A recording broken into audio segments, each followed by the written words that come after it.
Boom, boom, boom, boom, boom, boom, boom, boom, boom, boom, boom, boom, boom, boom, boom, boom. Doctor Mario.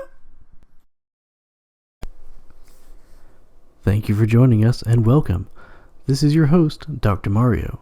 Today we'll be doing something a little different from our usual PC game streaming. We'll be reviewing a case. We're going to be migrating our streaming office machine into a new case as it is long overdue for an upgrade. We have no sponsors or outside influence on the review today, so no sponsorships from Phanteks or Newegg's or anybody else today, so our review is completely our own and unaided.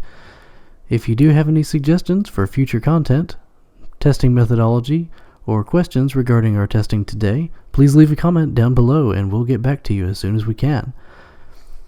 As a brief history, we are going to be reviewing the P300A, which was preceded by the, of course, P300, which was the original compact tempered glass front case by Phanteks. It was generally positively reviewed, but airflow was restricted. They replaced it with the P400A, which was the airflow model of the larger size up, and that received very good reviews for its positive airflow and reasonable noise levels. So today the P300A is the more compact version of that. For a few basics, it is a compact mid-tower case that MSRPs for $60 and we got on sale from Newegg for $50 after manufacturer rebate.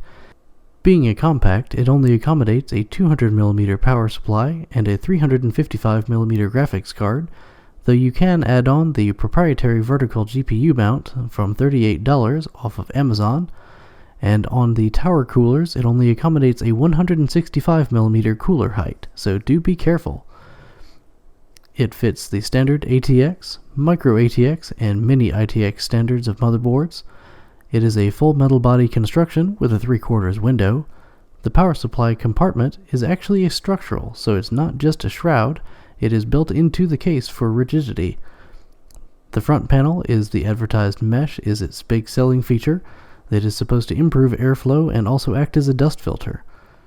It has a bottom-mounted power supply with a filter that exits to the rear, a stock 120mm rear fan, and there is room for add-on fans of two 120mm or two 140mm fans up front, and a single 120mm or a single 140mm up top.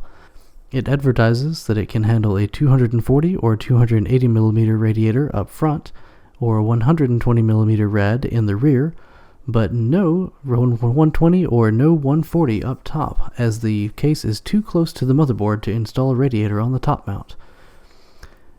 If we do get enough positive reception to this video, we may transplant in our Kraken X62 water cooler and see if it can fit the biggest size available up front, just to see how it actually does versus what it advertises. On the drive bays, it can handle two 3.5-inch drives, and it has mounting holes for the 2.5-inch on those sleds, but the power supply cables on our case didn't fit, so we were not able to use that. It comes with two sets of 2.5-inch mounting holes, but only one bracket to mount. You can procure a second one for $10 off of Amazon. It does not come with an optical drive, but that's standard for modern cases, so do be prepared to use a USB optical drive if needed. As for build quality, there is a little bit of panel flex, but it is at least an all-metal frame, which at this price point does beat the DIY PC and Cooler Master plastic frames that you'll be getting at this $30 to $60 price range. There were no sharp edges that we found during our install, no metal burrs, so there was no blood sacrifice to the PC gods.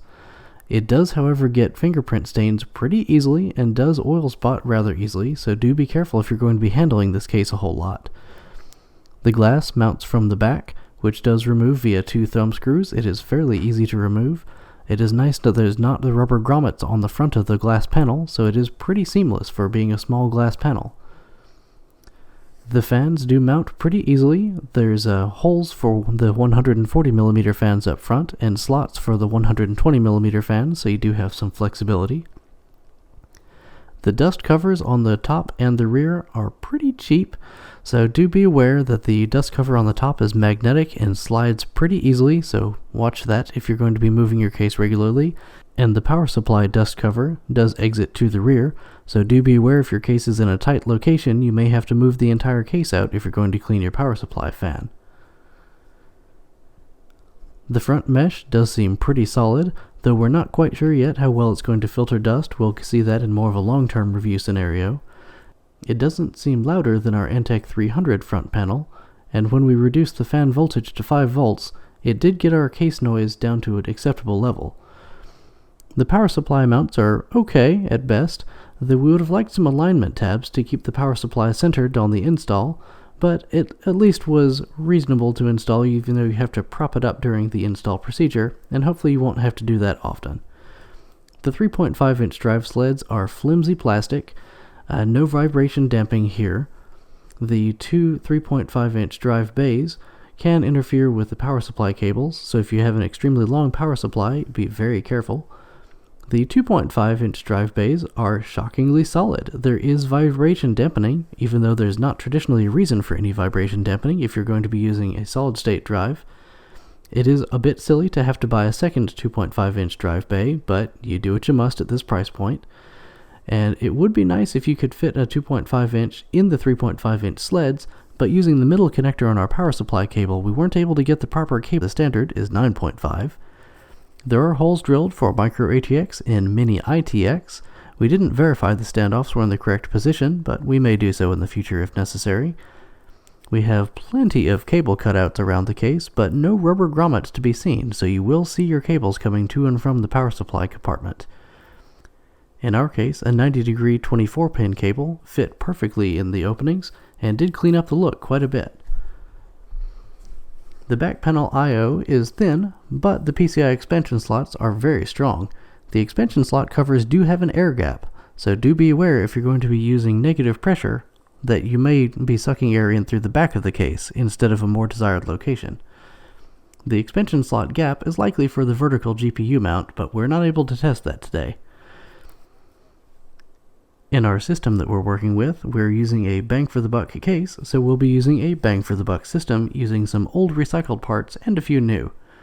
We'll be going with air cooling only since that's what the price range dictates, but we can try more things at a future date if needed. The heart of our system is an AMD FX 6300 clocked at 4.0 GHz at 1.30 volts, socketed to the Gigabyte 970A DS3P on the FG BIOS, which is the newest as of this report.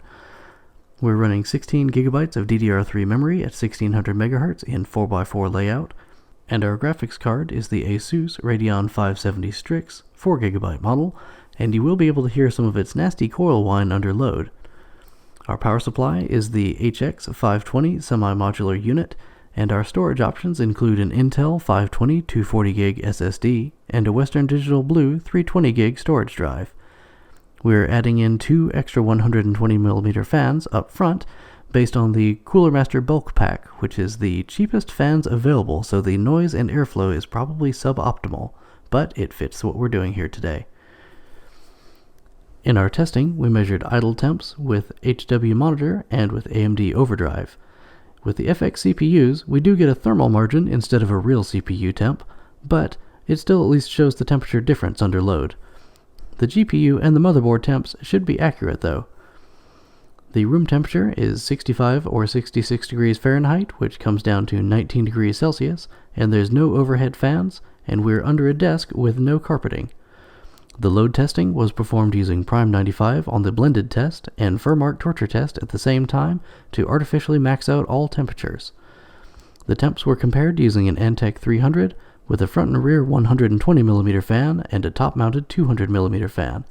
This is a much larger case with bigger fans, but it has no cable management, so the airflow is theoretically worse. In the CPU test, both cases had an identical idle temperature. The Phanteks did better under synthetic load, but the P300A was still over 30°C from the temperature limit. In a load much more similar to gaming, the temps improved greatly. In the GPU testing, the Phanteks idle lower, but likely due to testing inaccuracy. In the stress test, the Phanteks was cooler, but was substantially louder. In the gaming test, the GPU was some cooler, and much cooler when it was capped to a solid 60 FPS due to the monitor restrictions. In conclusion, For the price, the build quality was surprisingly good. We would love to have another 2.5-inch drive mount, as that can't cost Phanteks a whole lot extra to supply. It does not fit the taller air coolers like the Hyper 212 Evo, so do use caution in your builds. In our case, the GameX 400 just barely fits. It may not fit longer power supply units, so compact models would be recommended. And you can remove the 3.5-inch drive sleds if you do insist on using a larger power supply. Cooling is pretty good for a small case using air coolers. The Antec did prove a little bit better in cooling, but it was much louder. We could bump the fans to 12 volt and increase the noise, or use PWM headers on a newer motherboard, but that could also affect noise. The noise is noticeable when working at a desk, but it's not awful. It's not quite as quiet as the Fractal Divine Mini C, but it does cost $30 less and does not have the same sound dampening material on the back panel. This sound may be improved with higher quality fans like Noctua, but we're sticking to the theme of the bang for your buck case. Cable management is pretty great. There's no rubber grommets to be seen, but there's lots of opportunities to mount the cables in the back and no stress in putting the back panel on after mounting everything. After all of that, I will leave it up to you guys if you decide this is a good case that you'd like to purchase for yourselves. I think we'll have some good results for it, and we'll be streaming with it again shortly. I want to thank everyone for watching today, and if you have any comments or questions, leave them down below and we'll try and answer every one of them as they come up. If you do want to see more of our content, we stream games live over at twitch.tv/drmario86. That's twitch.tv/drmario86.